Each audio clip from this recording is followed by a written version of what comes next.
salaamaaleykum yéen a ngi ak Sall bu seen émission fee mu fi ak feneen ay chips aloko lañ leen indil tey am nañ suñu ay aloko gis ngeen ko ñu xolli ko ba mu set commencé di ko dagg dañoo soxla ay fine lamelle donc mandoline bi la ñuy utiliser mais attention aux doigts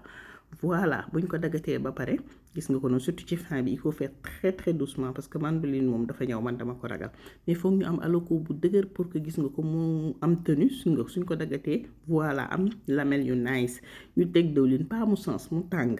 rek ñu commencé jël suñu ay lamelle aloko di ko sànni ci dëwlin gis nga da ngay jël soin wu di ko détaché di ko ci plongé benn par benn sinon boo ko dugaloowee rek day tappaloo te bëgguñu loolu voilà ñu daal di koy bàyyi ci dëwlin gis nga di ko plongé di saaf di wëlbati ba mu doore voilà dans un premier temps nag soo ko génnewee day mel ni lu xaw a nooy mais ce qu'il faut savoir mooy foog nga teg ko à l'air libre ci benn papier essuie-tout rek bu ko defee day wow ko mu nekk chips gis nga ko noonu suñuy chips aloko pare na